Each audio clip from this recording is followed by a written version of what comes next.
Hey there, it's David T. Fung, and we're back for another DTP FSD Conversations with Each Other. And I'm excited. I'm here with today. Mark Newhouse. And Mark, we met at our mutual friend Kimmy's baby shower, but I'm excited to have a conversation with you because it has always been a game of fascination for me. I played it in middle school, poker. I love the game theory mechanics of it. But you're a professional player, so I look forward to learning more from you and your life story. But okay, cool. Yeah, I've never been in a self-driving car, so I'm excited for the trip and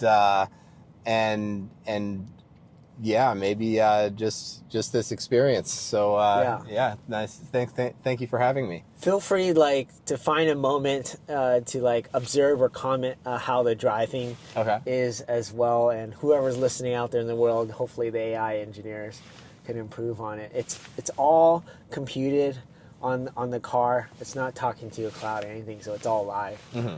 Okay, cool. But how about we punch and ask Grok for a destination along the Pacific? Let's do it. Hey Grok, can you take us to a destination that is about 40 to 45 minutes away along the PCH in California? Probably heading towards Malibu.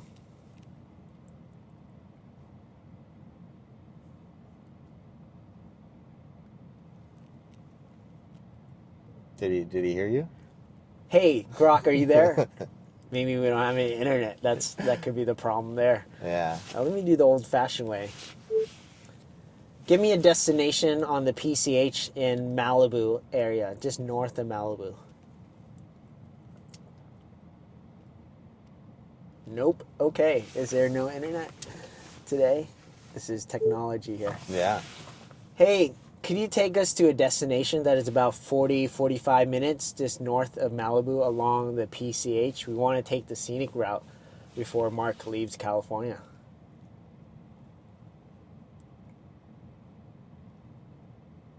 Whoa. Okay.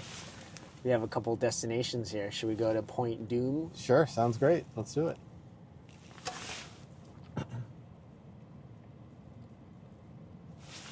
Okay.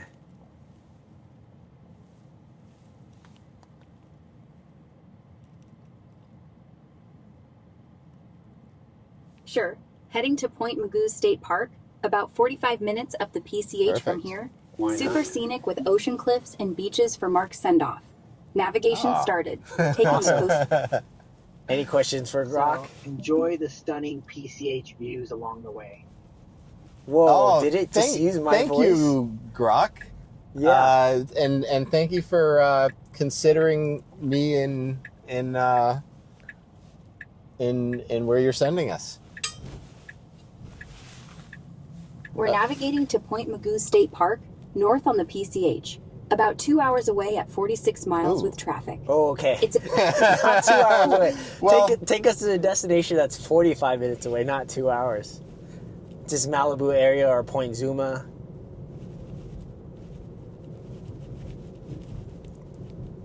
Okay, Point Doom, that's closer. Route canceled. Okay. Now heading to Point Doom in Malibu instead. About 30 miles up the scenic PCH. Should take around an hour with evening traffic. Perfect views before Mark goes. Thank you. Okay. All right. Are you good with that time or 45 minutes? Yeah, it's fine. When we get there, when we finish with this, if that's going, maybe I'll play a little bit on the way back. But I'll try to be more. My attention's on what we're doing right now. Yeah. So yeah, for the listeners, we're talking about an online poker game that I was playing on my phone when David came to pick me up, and it's a private game that I am somewhat on call for, and it starts and stops at random moments, but it would be difficult to multitask and pay attention to both. So I'm here with David and Grok and the car driving us. And the car driving us now. So, yeah. So far, what are your feelings of the car driving and I don't even notice. Like, for all I know, you could be driving. Yeah, It's I'm hands off right now. Yeah, feet off. This is pretty cool. Grok, what do you think? I forgot you shut you off. Okay, do you want to chime in? Glad you guys are enjoying the ride. The car's handling the scenic PCH perfectly. Smooth and hands-free. Point Doom's got epic cliffs and beach views ahead. Perfect for your send-off. Cool. Yeah, I'm curious. Grok, do you have a question for Mark Newhouse? He's a professional poker player. What do you know about him? And I'm curious about, my first question for him is like, what is your biggest bluff you ever given on a table? My biggest bluff, huh? So,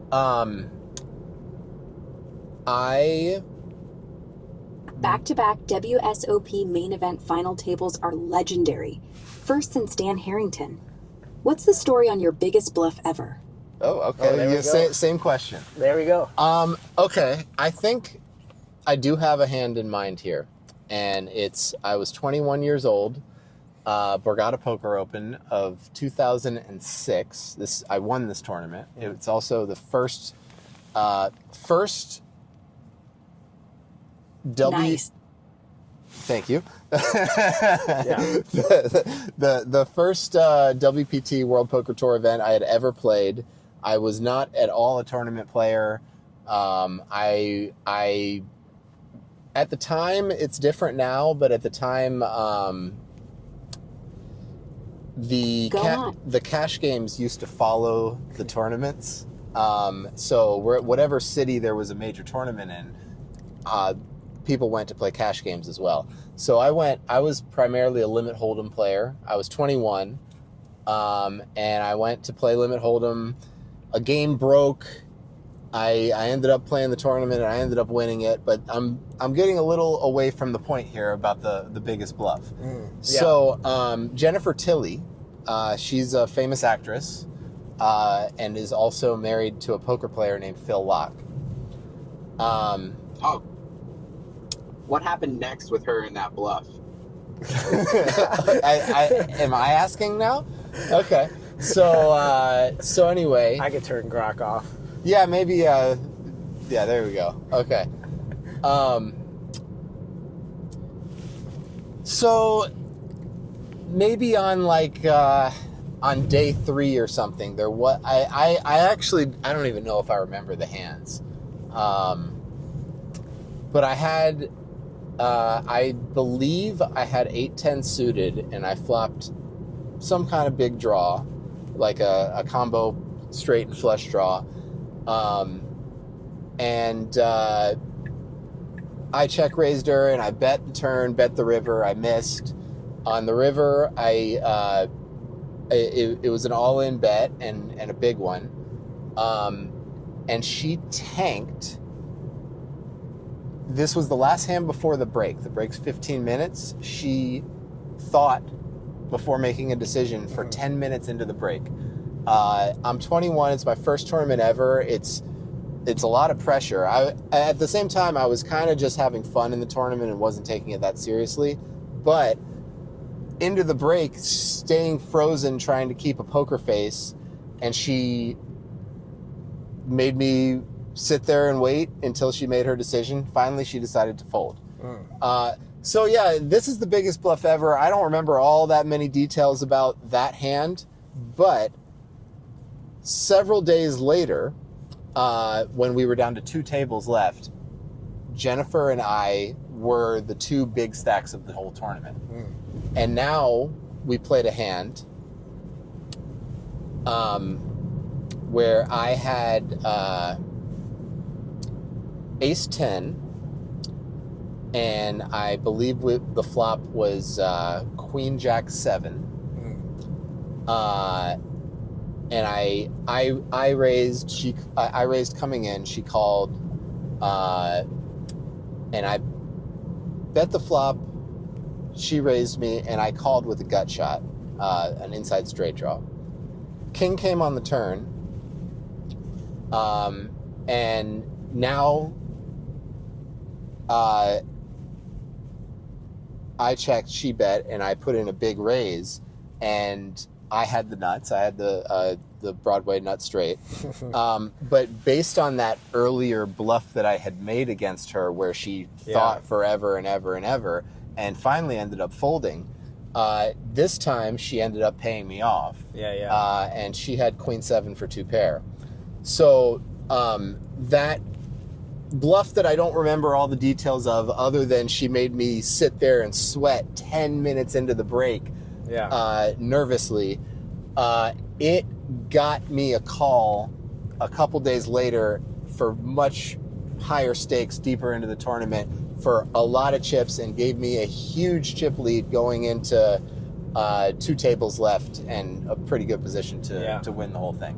Day 3 impacted the game later on, a couple Exactly. days later. And were there any tactics or advantages you learned from her body language and moment, or was that the specific scenario that was just a data point that made her remember something, or you? I think it was more her remembering the hand against me. So I didn't show the bluff that I made on day 3. Yeah. But I think, like, I was so relieved about when she folded, and I think she knew. She could sense it in me that I had bluffed her. Got it. Yeah. The down the 2 tables moment. Yeah. Okay. Yeah. So I believe that set me up for her to. She actually ended up writing an article. That was like it was called something like "The Kid Who Played Too Fast" or something, because she was like, I was just too aggressive and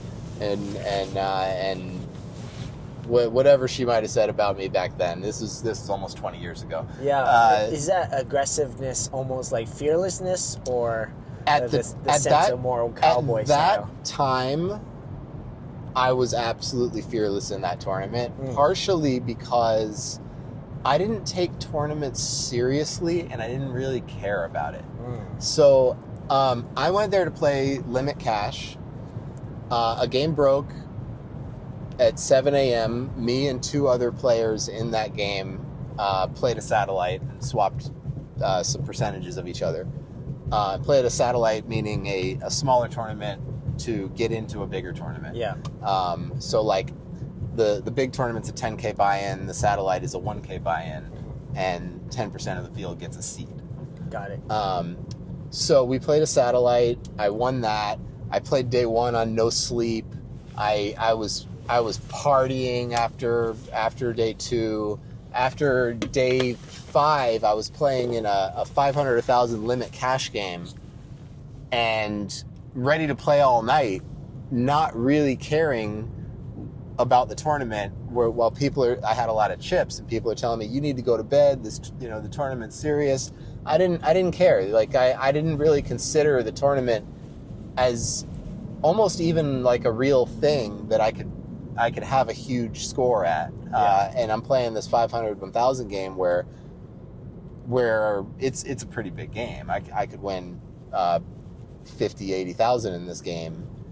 I don't care much for the tournament, but I did end up somehow, some way, I ended up winning the tournament for 1.5 million. So that after that, I started taking tournaments more seriously and haven't won one since. And that was at age 21. Winning 1.5 mil. Yeah. And that was a specific World Poker Tour. World Poker Tour. Got it. Yeah. Then how was that introduction to WSOP? What's that arc? Like Okay, from so 21 to there. So I had played my first World Series prior to this, and I did play the main event. That was the first no limit hold'em tournament I played. The WPT that I won is the second no limit hold'em tournament I'd ever played. Got it. I was pretty much just a limit player, which is a different structure of the same game. That is nowadays dead almost anywhere outside of Los Angeles. Yeah, and I remember first meeting you. You're talking about you're playing in an era where limit. You're at the tail end of joining the limit style of. So, 2006, I turned 21. And I was the young gun of Limit Poker. Limit was a very popular game. So I don't know how familiar your listeners are with poker at all, but I'll give a little explanation of what this is. So, Go for it. No Limit Hold'em, which is far more popular today, is a game where there's a dealer button. To the left of the dealer button, there's a small blind and a big blind. And everyone gets 2 cards. There's 5 community cards. Yep. And you make your best 5-card hand out of the 7. So anyway, to the left of the big blind, your options in a no limit hold'em game are to call the big blind, to fold your hand, or to raise any amount up to whatever you have on the table. And then every subsequent decision is also raised at least a minimum of whatever the previous bet was, but then to no maximum, as long as your chips on the table can cover it. Yeah. In a limit game, there are increments called bets. And so let's say to the left of the big blind, I can now call the big blind, I can raise 2x, 2 bets, or I can fold. And then if I make it 2, the next guy can make it 3. The next guy can make it 4. So it's basically, it just takes the option of bet sizing out, and it's in fixed increments. Yeah. To me, it's actually a much more fun game than No Limit. It's faster. There tend to be bigger pots, and it's less serious. In a No Limit game, people sometimes act very slowly. They what we call Hollywood. They will pretend to be thinking about something. They will, or maybe they are thinking. It's just a slow game and a very serious game. Whereas a Limit is a much faster paced game. And for me, I grew up playing Limit. No Limit is terribly boring to me, even though it's much more popular. You watch it on TV, it's all No Limit. I do prefer No Limit in tournaments. So anyway, 21 years old. I was the young gun of Limit Poker. And it's almost just about 20 years later. I'm turning 41 this month, or March next month. Happy early born day. Thank you. And I'm still the young gun of Limit Poker. Yeah. I got in right at the cutoff. Everybody after me started playing No Limit, and yeah. So that I'm still now I'm. If I sit in a No Limit game, I'm the oldest person at the table. When I sit in a Limit game, I'm always the youngest person at the table. So that's my life. But Limit is just what I grew up on. So it's what I want to play it until it dies. Yeah, I don't know if you had the origin story of like your parents told you go to college, get a degree and a job. Okay. But did you find poker to be a passion or something you thought about a lot, or how were you introduced to Okay, it? so this is a fun story. When I was in high school, I did a lot of drinking and partying and not really caring about school and stuff like that. I used to get in trouble a lot and like arrested for underage drinking, stuff like that. I did go to college right out of high school. I grew up in Chapel Hill, North Carolina. I went to Appalachian State in Boone, North Carolina for 2 semesters, about a year and a half apart. Didn't complete either of them. The first one right out of high school, I got kicked out for 3 drinking offenses. Yeah. Went back home, kind of kept doing the same thing. Got a job, but was mostly partying and continued getting in trouble. And I ended up getting court mandated AA meetings. So after the AA meetings, me and the other degenerates in the AA meetings would play little $20 home games. And that's where I got my start in poker. then my brother had played a bit and gave me some very basic pointers. These guys were just not that smart, and I was able to win in those games. So that was my first taste of winning at poker. Was there a sense of being clever, intuition, and seeing patterns, even body language, that gave you an advantage to learning poker and playing it? At that time in those games, what really won the money was just being aggressive.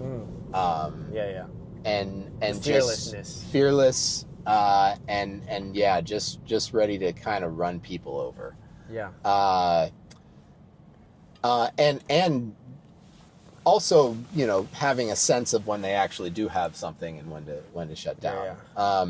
But I at that time I wasn't necessarily even that good. I was just better than the competition. So that's actually a very important concept of poker. And it does not matter how good you are at poker. It matters how good you are relative to the competition. Yeah. So you can be the 9th best player in the world, and if you are playing against the other 8, you're going to lose. Yeah. Or, you know, especially this is the way it is today. A lot of the higher stakes games are private, and pros aren't allowed to play, and you don't really have to be that good. You just have to play against bad players. Right. And that's particularly true today. You have to be fun in order to be invited to these situations, or you know, something like that. Yeah. So the saying of like the being a big fish in a small pond is key. Yeah, absolutely. So yeah, I went to back to my my story here. Yeah, the origin story. So I got kicked out of the first semester. I took a year off, and I did these court-mandated AA meetings. Eventually, you know, that was going well, so I started playing online. Party poker is where I got my start. And I put $50 in a few times, lost it a few times. One time I kind of ran it up a little bit, and then I went back to college for another semester. Yeah. So both the first and second semester, what was the same was I did not go to class. I did not care about anything. I did not have an idea of a major. That was just not on my mind. But the second time I was not drinking and partying. What I was doing was playing online poker. And I was studying. I was reading a lot of poker books, and I was posting on a site called 2plus2, which I assume it's still around, but I haven't looked at it in years. Was that part of the blog forum era? Yes, it was a forum owned by a guy named Mason Malamuth, and he was a publisher of poker books. And another guy named David Skolansky wrote a lot of poker books that at the time were very relevant. Now it's a little bit outdated versus the information that's available today. But still, David Skolansky, there's a book called The Theory of Poker, which anyone who would want to get into poker, it gives you some basic ideas of how to think about the game. Although poker's a lot tougher these days than it was when I got in. I wouldn't necessarily recommend anybody quit their job or drop out of school right now. Is it because it's so democratized? There's so much information and techniques and a lot of information, and the pool's just bigger. So I got in. At the time I got in, not only was it the cutoff for limit hold'em, people who got in later than me had much more information available to them too. Yeah. And it was easier for them to, let's say, do their homework. And there's GTO solvers, and there's it's just a different game now. GTO solvers, what is that? So game theory optimal, basically a program that you can punch a hand into, and it'll tell you the game theory optimal way to play the hand. All the scenarios to say to play out. And it's something that these days I say the kids, that's what they do. I have not actually spent a lot of time on it. I'm an old man. I'm a dinosaur, but So all your pattern recognition had just been from games, Yeah, online or in person. I am more of a feel player rather than a math player. Got it. And I am also more of I used to play a lot of heads up limit hold'em, and there were basically two schools of thought. One was GTO, game theory optimal, which essentially you play your hands in an unexploitable way, and no one can beat you. Yeah. But if you're playing against a GTO bot, that's a good way to play. Mm-hmm. But if you're playing against a fish, a bad player, you're not going to win as much as you can playing that way, because it would be better if you played an exploitive style. Yeah. And that's what I generally did, is adjust to exploit their mistakes. Yeah. It's beyond just blocking and tackling. You see the A gap there, and you pull the guard in terms of the American football analogy, Mm-hmm. and just power play and attack their weak side linebacker. To say you find those gaps in moments. So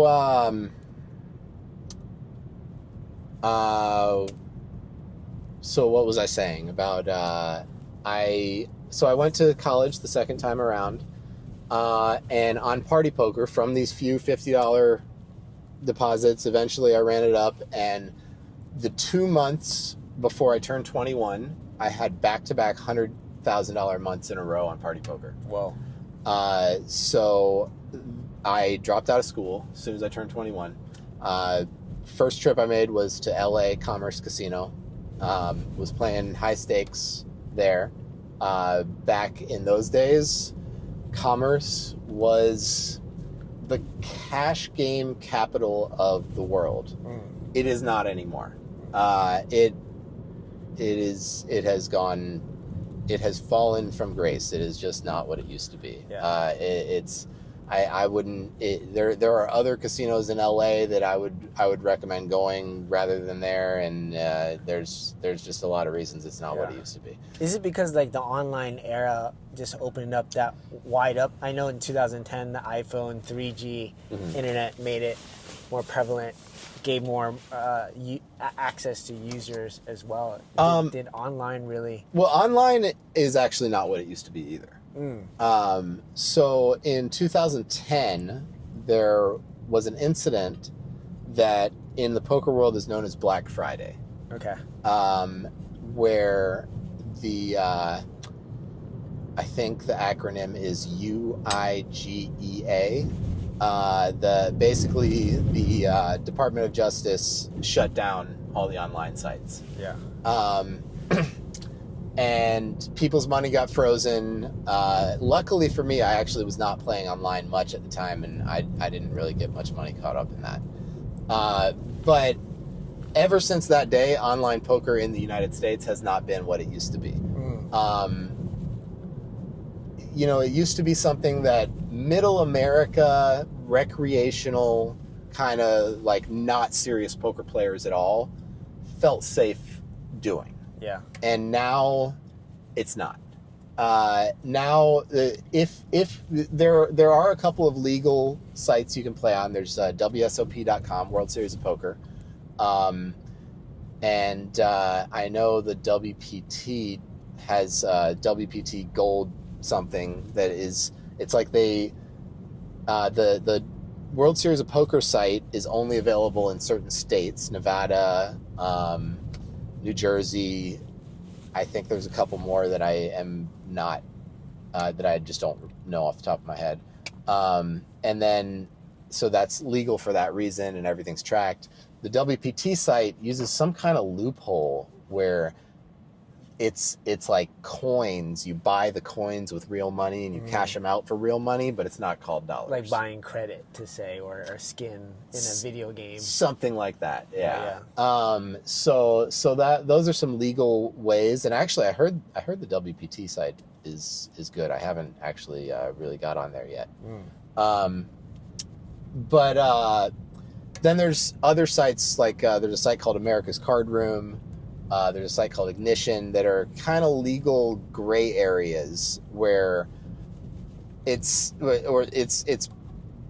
not technically legal, but it still operates in the United States, and you're playing with people all over the world. On those sites, you're actually playing in much tougher games. And the reason is the Europeans got into the game a little bit later than the Americans did. And when they did, there was more information available to them. Yeah. So generally, European players are better than American players. And it's just a lot tougher than it used to be. There's a lot of very good European players. And there's less American recreational regular fish than who feel comfortable putting their money online or going through hoops, whatever steps are necessary to get money online. And so it's not ever going to be what it used to be. I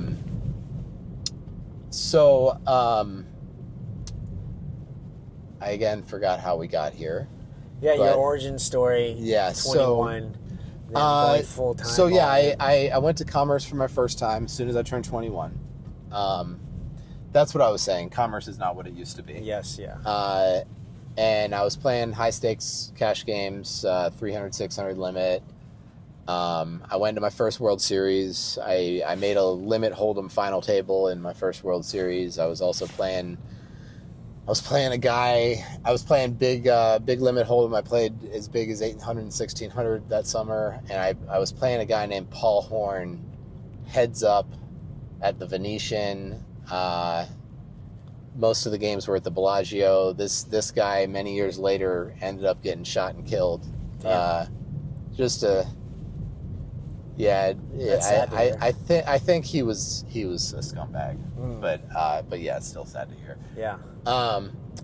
Anyway, then after that World Series, I went to my first WPT stop, Borgata in Atlantic City. I won that tournament, $1.5 million. I had made about $500,000 in poker. I had moved from only party poker to also playing on Poker Stars and Ultimate Bet. Things were going up. Things were looking up. Won tournament for $1.5 million. A year later, I'm broke. So, whoa. Yeah. As soon as basically from the high mountains to the valley, what was that arc? I moved into the hotel at the Commerce Casino. I actually spent 2 stretches there of my life of over a year. This was one of them. Okay. And I don't even know if I can describe what was going on in my mind. I was playing really high stakes poker, 1K, 2K limit, both live and online. Online, I was playing heads up versus all the best players in the world. I was gambling on everything, anything and everything. I took a trip to the Bahamas. I lost $80,000 playing shuffleboard. I basically was overconfident, but also somehow maybe subconsciously determined to just light it on fire. I was not in a good place. Yeah. So before I won that tournament, I things were going very well for me, and I was very confident, but I maybe still had a little bit of humbleness to me, where I didn't necessarily think I'm the best player. I need to play in the biggest games. After I won the tournament, I feel invincible. And once it turned and started going bad, so during this year that I lit $2 million on fire, games were being built around me. So when I wanted to play, everyone wanted to play with me. Yeah. And, in other aspects of life, being a popular guy might be a good thing. In poker, it means you're losing and they want your money. Yeah. Nowadays, with the dynamics of these private games, this can be a good thing and can be used to your advantage. Back then, it was, I was lighting my money on fire, so everybody wanted to be around me. Yeah. So yeah, that's.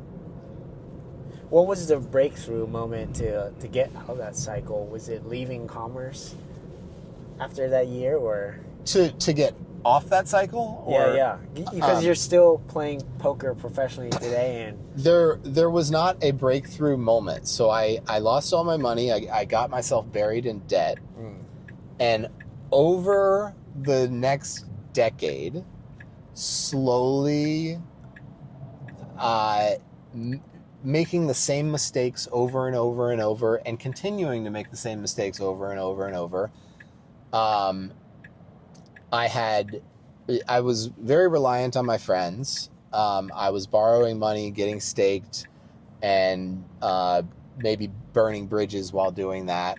And at some point, people stopped handing me large sums of money to go gamble with. And I had to kind of realize the value of the dollar. So I was living in somewhat of a fantasy world at that time.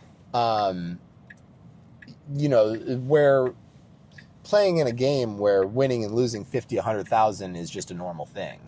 And these days, poker is not what it was back then. yeah, So,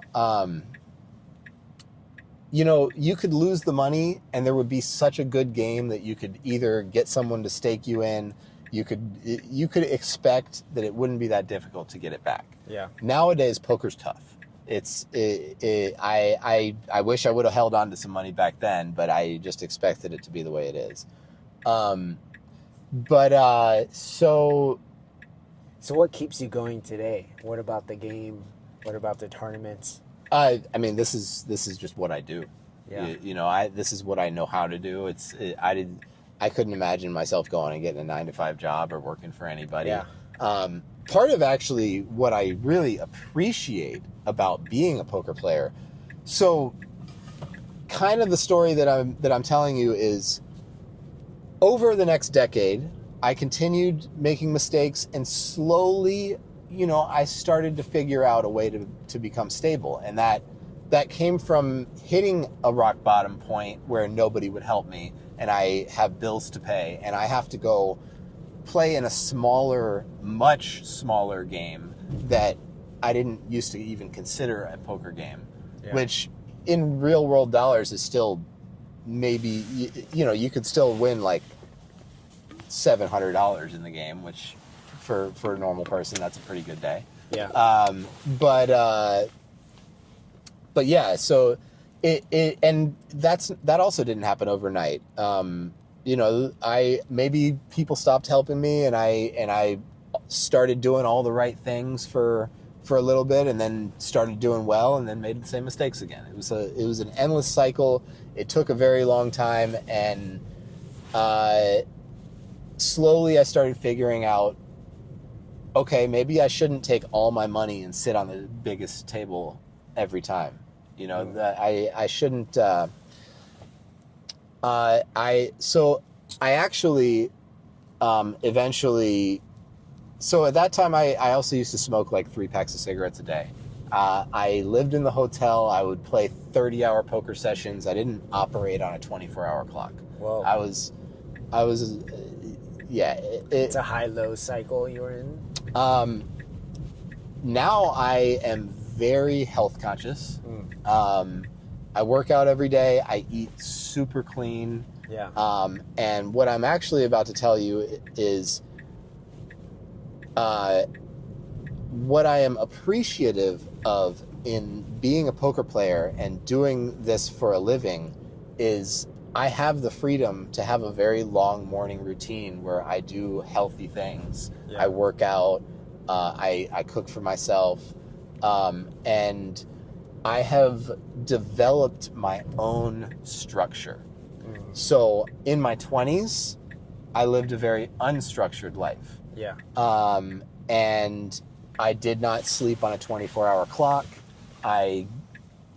Gambling was my life, and I wasn't even necessarily trying to win. And I lived in the casino. I drank, I partied, I did drugs, all of that. But yeah, the probably the real turning point for me was quitting smoking.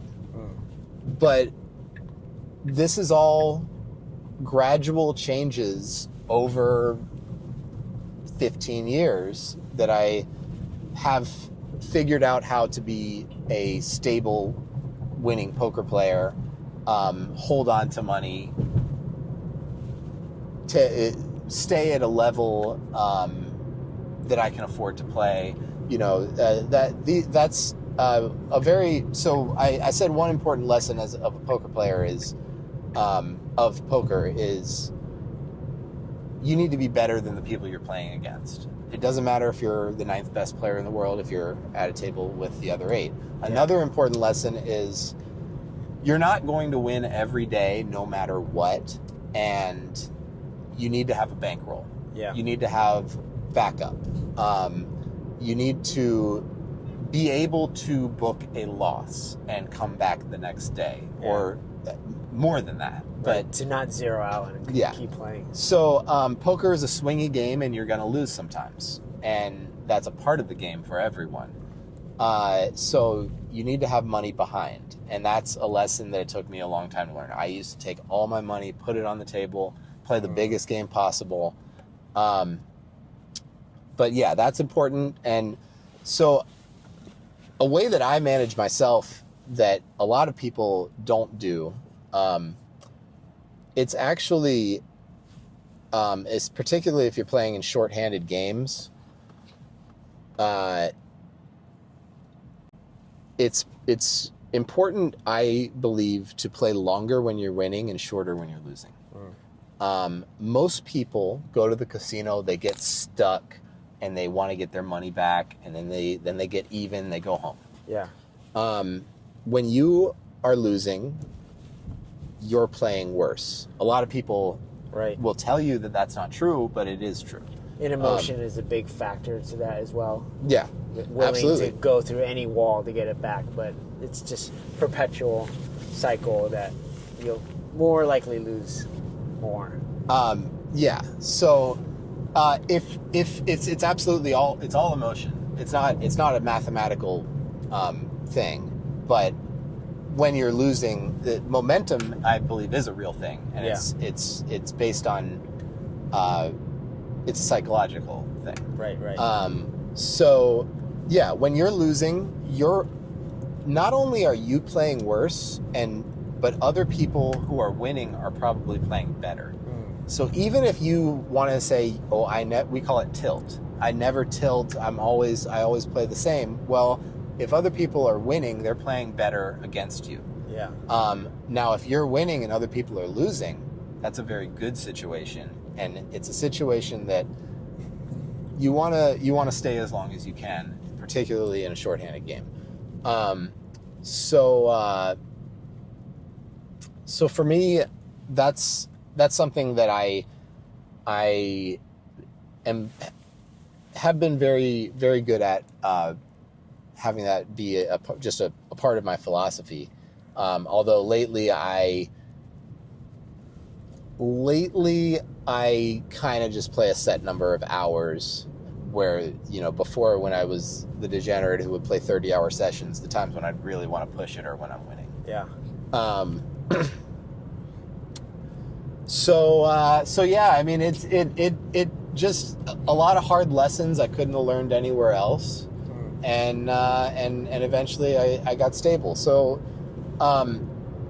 yeah, 8 years later or something, I made the final table of the World Series of Poker back-to-back. Right. And no one has done that ever since. So people had done it when the tournament was smaller. Okay. The last one prior to me was Dan Harrington. And, Johnny Chan won it back-to-back in the 70s. Doyle and Johnny Moss were playing against 10 people. They might have won it back-to-back too. But you were the most recent, right? 2013, 2014? Back-to-back, yes. Yeah. I think 2 other players have done it twice since me, one being Ben Lamb, and the other is Michael Mizrachi, the grinder, who has done something far more impressive and legendary than anything that my name has ever been involved in. Do you have a poker name, a nickname? Newhouse was Newhouse. my poker star's name. Okay. And just like a kind of an old nickname. It came from the Snoop Dogg like hizzle for shizzle thing. Yeah. 90s hip hop. Yeah.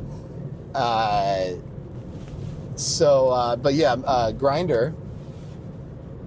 Just last year.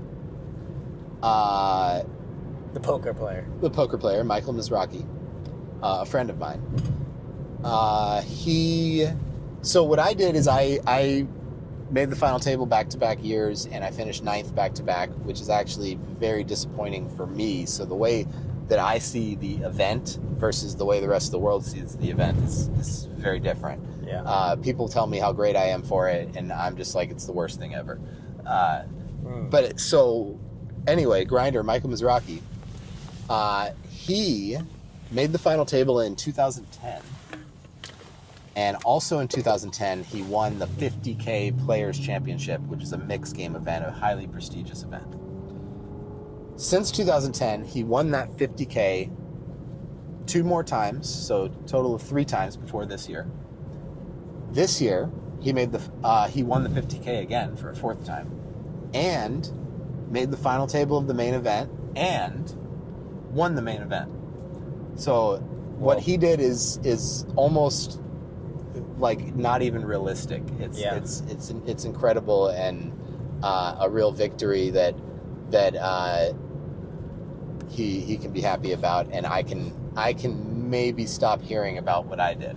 Yeah, and that was all back to back, because poker takes a lot of endurance. There's a lot of mental, psychological drain. So for all those I days. actually believe what Grindr did. So Grindr made the final table 15 years apart. Yeah. And won it the 2nd time. I did back-to-back years. I actually think it's far more impressive to do it 15 years apart. Just getting back. Back-to-back years is more of a mathematical anomaly, sure. Yeah. But, you know, I had the momentum. I had the confidence from doing it the year before. Yeah. I was in a similar situation in my life. My brain chemistry, my age, everything was kind of similar back-to-back years. Yeah. 15 years apart, I know I'm a completely different person than I was 15 years ago. A lot of things change in 15 years. Yeah, a lot changes in 15 years, and for him to do that is I find it more impressive. Yeah. So yeah, I made the final table of the main event 2013 and 14. The first year I was somewhat short on chips. I busted out. It was disappointing, but it was what it was. The cards kind of went how they needed to go. Yeah. The second year, I was 3rd in chips going into it. I was hyped up. All the media, all the magazines, ESPN. I'm the story. Yeah. And I really felt like it was a moment of possible redemption from finishing 9th in the first year. It was something to look forward to and feel confident about, and I ended up. Okay, we started this conversation talking about the biggest bluff ever. Yeah. Maybe this is the biggest bluff ever. Yeah. I ended up bluffing all the chips off in what I think is a bad hand. Yeah. And I finished 9th, and it was extremely disappointing for me. So the whole thing is like, I still hear about it 12, 13 years later, and people tell me how great I am and how great of an accomplishment it is, and I'm just like, this is the worst thing of my life, and I'm tired of it. But you know, I've gotten used to it. It is what it is. Does it replay in your mind, or how do you shake it off? How do you approach that? it doesn't replay in my mind. I kind of try not to think about it. But what it's become is just something that I'm constantly hearing about and constantly,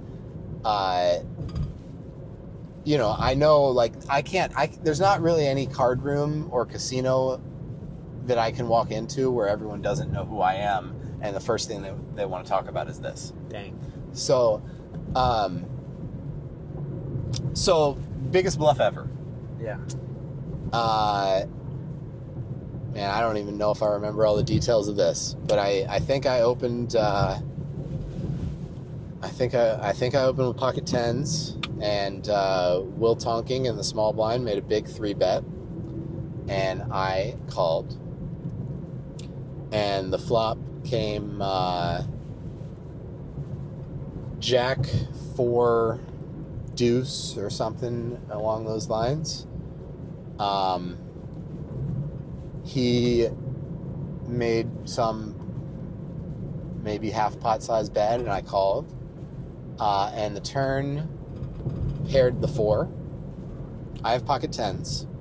I am not terribly confident that I have the best hand right now.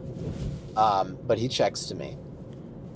And I made a somewhat small bet, kind of just to charge ace king if that's what he's got, or to get me to showdown cheaply if he's got a big pair, maybe prevent him from making a big river bet. Yeah.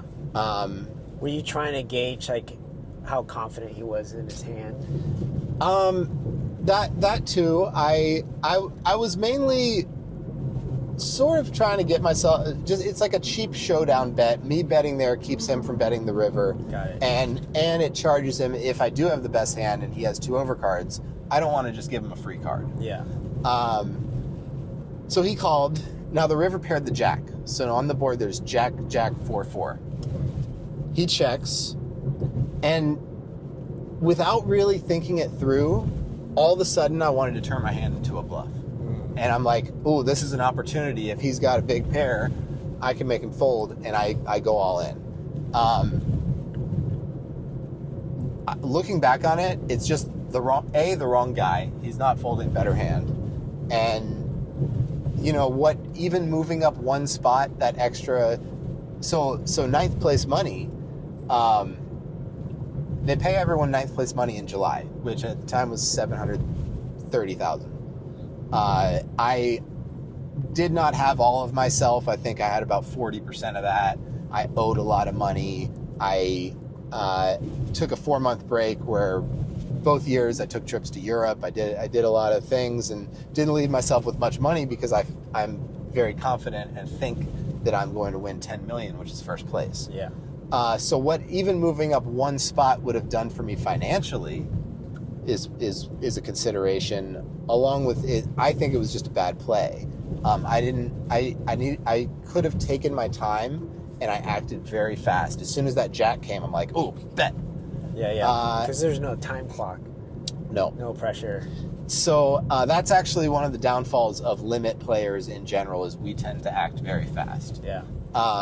So I move all in. I turn my hand into a bluff. He thinks for a while, and he calls with 2 queens, which is about what I thought he had.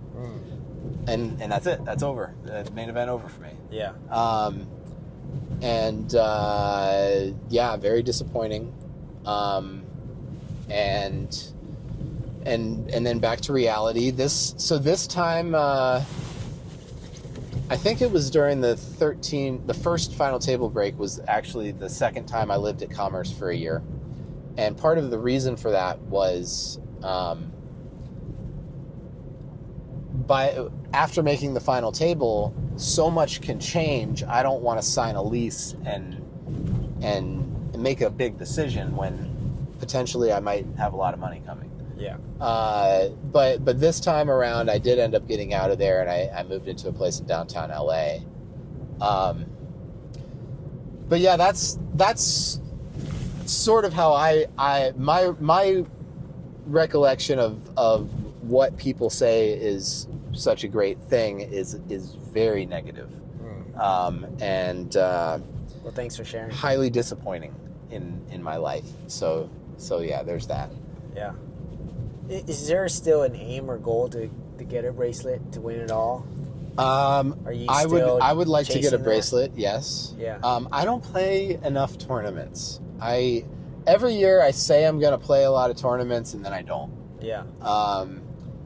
Is it but- like a playoff series? You need to play this tournament to get to that tournament to get to the bracelet. No, but Or is it rank? volume. If you play a lot of tournaments, you're more likely to win one. Yeah. Tournaments are very high variance. So it's like hit rate, batting rate. Exactly. Okay. Um, Batting average. So tournaments are very high variance, and you don't win them very often. So the guys who play, I mean, of course, being a good player helps, but volume is big in tournaments, and you really have to put the work in. Tournaments are also, they're long hours. Part of what I enjoy about being a poker player is I come and go as I please. I make my own routine. I have my own structure. Yeah. Tournaments are somewhat more like a job. You have to be somewhere at a certain time. Yeah. And you have to play a certain number of hours per day. So I have a very healthy routine, and these days I don't play a lot of tournaments. I might play some this summer. I might play a good amount this summer. I say that every year, so we'll see if I do. Yeah. But 2 years ago, the final event of the World Series, I came second. It was a smaller tournament. It was a 1K turbo. First place was like 220,000. I cashed for like 130. But more than that, I was very close to winning a bracelet. Yeah. And it was a turbo, so it was a one-day tournament. Over in one day, but a very long day. And by the end, when I got heads up with the guy who won it, I think I was very tired, and I don't like how I played. And I actually think I should have been more aggressive. So, the main event, this story about the bluff, I wish I was less aggressive. Against this guy heads up, I wish I was more aggressive. I think I kind of was just too tired, and I think if I played better, I could have won. So that's a little disappointing, too. In her book, Thinking in Bets by Annie Duke, she said like life is more like poker than chess. Would you say that is online? And I would absolutely agree with that. Because it's probability. There's exactly unknowns. you can in poker, if you make the correct decisions over time, you will make money. Right. But in any given day, there is a luck factor, and anything can happen. Right. And in life, if you make the correct decisions over time, you're likely to be successful. Right. Of course, bad things can happen. That's there's no guarantees. That's the variable of life. But yeah, anything can happen in life. Life absolutely has a luck factor. Yeah. And I would say life is more high variance than poker.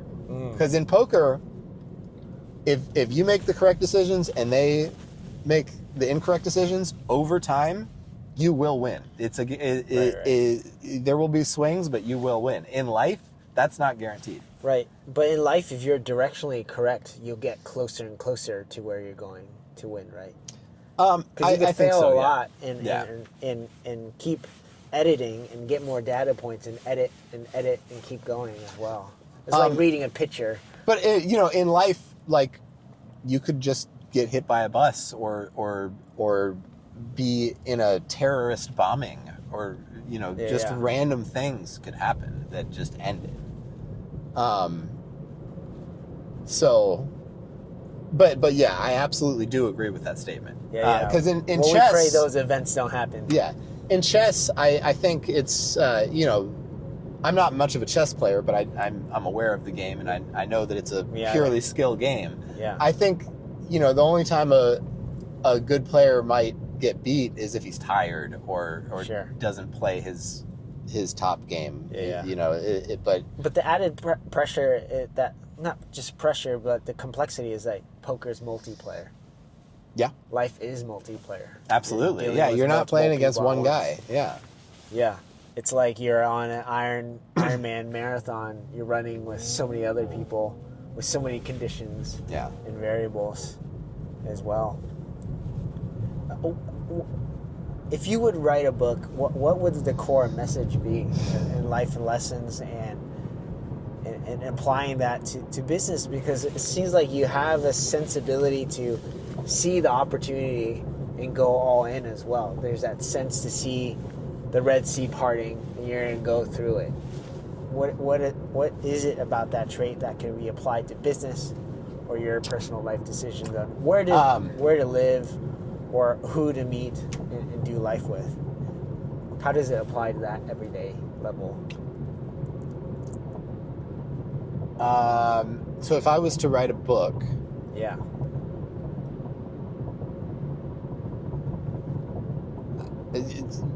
say that question again. Let me try to. If you were to write a book yeah. or just, write your memoir of going from online poker 21 to now building endurance of hindsight perspective, health, owning your life. So honestly, wisdom, what would you say? I am. I've been through some hard times, but I am thankful that it made me who I am. And I think if I had gone the college route, and got a normal 9-to-5 career like a normal person, rather than what I would call the degenerate route, I don't think I would be as healthy as I am today. I don't think I would have as much discipline as I have today in my morning routine is my absolute priority in my life. Yeah. And it's sacred to you. Yeah.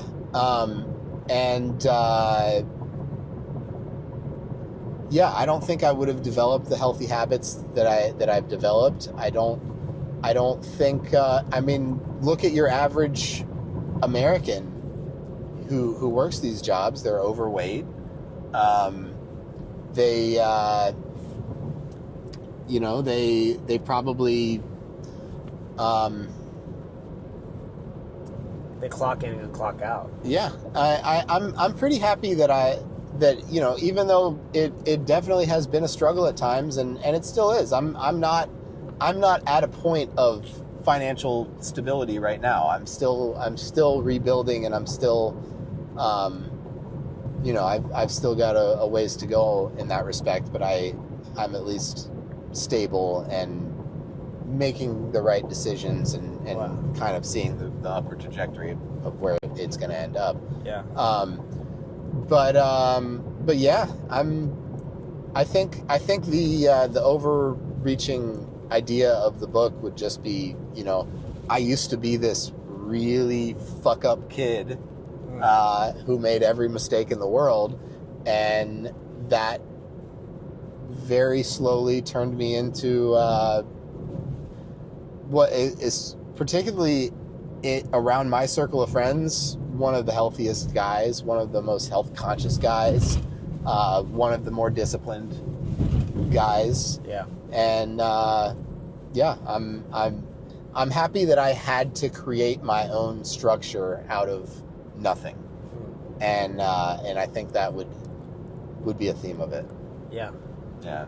Has your lifestyle change of working out, whether it's yoga or meditation, that consciousness there, has that improved your game in any way in terms of the mental side, the physical side? Absolutely. Well, there are some things that just getting older, I'm not as sharp as I used to be, even though, I used to smoke a million cigarettes and drink and all of this stuff that I don't do anymore. I still don't necessarily have this animal instinct that I used to have, where I could 5-bet a guy on the river, which may not mean much to your listeners, but basically I could raise and then they would re-raise and I would re-raise and they would re-raise, and we'd be bluffing each other and know it, and to push it to that level, I don't have that anymore. Is that an appetite or a tolerance now? Well, Risk appetite, risk tolerance. While I don't have that, I also, the discipline to look at a pretty suited, connected hand before the flop and just throw it away first decision is something that I did not have back then. So, particularly in a limit game, you want to play high cards and you don't want to play the more speculative suited connector kind of hands in early position. And that is probably more important to winning than having that animal instinct and knowing when the guy's bluffing and playing perfectly in that moment. Having the discipline to actually this is a great lesson to anybody starting in poker. The most important decision you can make is whether or not you're playing a hand. And you should not be playing a lot of hands. So I didn't used to have that discipline to just lay down hands before they ever started. And that's something that I am pretty good at now. And, you know, there are different things that make you a good poker player. And I've lost a little bit of that real animal instinct where I could find a weakness and just attack, but I can win more than I used to be able to win playing too many hands, just basically gambling in spots where I didn't need to. But of course I would love to still, a combination of the two would make a great poker player, but as you get older, I think that happens to a lot of people. You kind of lose the edge. Yeah. What's the biggest lesson that poker has taught you about life? The biggest lesson that poker has taught me about life.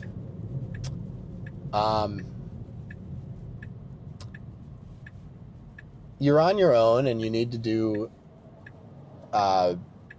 the right things for yourself. So when I was younger and burning through all the money and borrowing money and almost at times getting like molded by whoever was loaning me money, eventually I figured out the right things to do, and I learned to care enough about myself to do them for me. Where are we going? It looks like it's taking us towards the beach side. Okay. To that destination there. All right, cool. And we're 5 minutes away. Yeah. We'll see the Pacific. Yeah, so basically I think learning to make the correct disciplined decisions with my own interests at heart, I think is something that took a while to do. Yeah. Yeah. And yeah, you know, you need to be sustainable on your own to survive in life. And I think that is something that I learned from poker. Is there a big community that got you through the highs and lows of poker as well? Is there a tight-knit I have friends. Community? In terms of like upping one's game, iron sharpens iron, and encouragement as well? Well, you know, like I said, I got started posting on the 2+2 forums, and that's a place where I learned a lot as a beginner. As a beginner limit player back when that was even a thing. And you know, nowadays there's lots of coaching sites and things like that. But I have a network of friends, and like this private online game that I've been playing, it's what's called a mix game. And so it is it's what I've played throughout most of my career is Texas Hold'em, and it's a mixed game. It's several different variations of poker, and I'm less familiar with them, but I do have a network of friends who I talk to about, I run hands by. Yeah. So Yeah. I definitely do have people who help with both strategy and, yeah. I mean, over the years, I've needed to move into my friend's house at times. Things like that. These days I'm pretty self-sufficient, and like when I'm traveling here, I stay in an Airbnb. I want to have my own kitchen. I want to have my own space. I want to. But in my younger days, I have relied on my network for sure. Yeah. Thanks for sharing, Mark. And the last question before we get to our destination here. Mm-hmm. If you owned all the billboards in Los Angeles and Las Vegas, what would the message be to the world as they drive by and see it on the 15 or on the 10 in LA? If I owned all the billboards.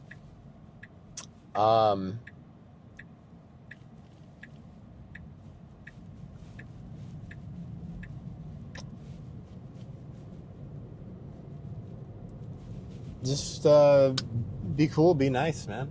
Yeah. Yeah, it's the world can be a better place if.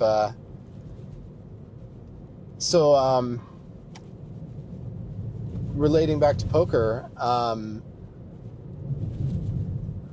lot in let's say the LA casino world. There's a lot of people who are very short-sighted and don't see the big picture, and definitely in building games, you sometimes need to sacrifice a little bit of your immediate EV, is expected value, what we call it, in order for the greater good. Yeah. To have a sustainable game, and that's kind of definitely a lesson in life as well. And what I would put out into the world is think about the big picture. Yeah. I don't know how I'm tie this, but like your love and care for the Grateful Dead, has that shared a lot of life values for you, and how the community is uplifting to each other, sharing, getting a person a ticket if they didn't have a ticket, sharing that experience together? I don't know how that intertwines with your poker life. It's not something that I've really thought about. I like the music. I'm less into the Deadhead scene than our mutual friend Kimmy is. Yeah. But I'm very into the music. But yeah, I think the world could certainly be a better place if more people just kind of lived in that generous way. Yeah. Yeah. I think at this point it's just you turning, so I'll head back to like the general Santa Monica direction. Okay, cool. Or Manhattan Beach Pier. So out here in this direction that we're going, I drove out this way just exploring randomly one time, and I found a giant sand dune. That is a cool thing to just run up and down as a workout. Yeah. On the side of the highway. There's another one in Manhattan Beach. Yeah. Was there someone that introduced you to working out, or is that something Yes, there you is. just found out? Huckleberry Seed, another poker player. Awesome. Another very well-known poker player, main event winner in the 90s. Has been somewhat of a mentor to me.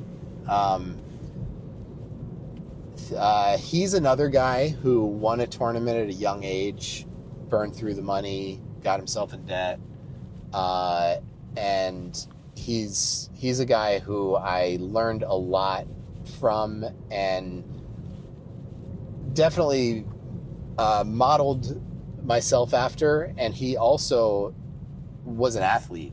As just in high school, he was a runner. He plays basketball. He's actually very well known as so in poker we have something called prop bets, where we might just bet on some random thing or something that I might do, Huck is very good at these things. And he's also, he was in a way, he was like my personal trainer. He introduced me. The first movement activity that I really fell in love with and started doing on a regular basis was hiking. He got me into that. He got me into weightlifting, which I don't really do anymore. I'm actually more into body weight calisthenics kind of things now. Pliability. But yeah, definitely, if not for Huck, I might still be smoking cigarettes. He was a major influence in my life. Yeah. Is that another part of your story arc where you want to give the health consciousness to not only poker players but other people that may be going through it? Well, so I was a very heavy cigarette smoker. When I got over that, I slowly started picking up healthy habits and eventually turned into a more structured routine of working out every day. Yeah. These days I'm really into movement. If anything, just sitting at a poker table for 8 hours, you want to break that up. You want to stand up. And that can be applied to anyone in any desk job. Right. Even at a computer at home playing online or doing work remotely. Get up, stretch, walk. It doesn't have to be anything major, but get the blood flowing. Movement gets the blood flowing and gets your brain working. Right. I love taking calls while walking in my neighborhood. Steve Jobs loved that too. Okay. That's how he was getting like productive, creative ideas out of his team as well. So yeah, that's what I'm into nowadays, but the healthy progressions basically sort of like the discipline in poker management and other things. It was a very slow process of getting to where I am with that now. Yeah. And picking up healthy habits, starting to eat a little cleaner, eating out a little less. It's don't try to change yourself overnight. Yeah. And that's a valuable lesson from all of this as well. Right. If you can do one thing a little better and learn from a mistake that you made, and don't beat yourself up over that mistake, because that will kind of put you on a negative cycle where you whatever it is that you did, and now you're ashamed about it, and that's not the way to think about it. You need to observe the fact that you made a mistake, and think about, how can I do this differently next time, and how can I turn this into a positive, that it happened, because it's going to make a positive change in my life that this mistake happened. Yeah, how is it a data point that's going to improve your situation or respond to life? But dwelling over it and like beating yourself up, like, oh, I can't believe I did that. That's not getting you anywhere. That's not. It's be conscious and on the health things. If you're smoking cigarettes and eating McDonald's and drinking, maybe just try to cut out one thing at a time. Maybe wise words there. For me, cigarettes were my biggest, worst thing, in that once I got rid of them, I could focus my energy on picking up one small healthy habit at a time. So maybe try to go to the gym, try to go for a walk, be outside, get some sun. I'm big on sun. Just maybe get up in the morning and go for a walk and see if you like it, and then maybe you do it the next day. Yeah. Especially in an age where there's AI, so many things on the phone. Oh yeah. Computer. So gotta enjoy the IRL moments there. That too. That applies to all parts of life. I have. I'm playing an online poker game on my phone, and part of my work is staring at this phone. Yeah. I bought. This is a color e-ink smartphone. So it's like a Kindle screen. Okay. When I look at my iPhone So for it's too black long, and white. it's not black and white. It's color. Oh, okay. But it's. I'll show it to you. Oh, you're not driving. I can show it to you now. Yes, yeah.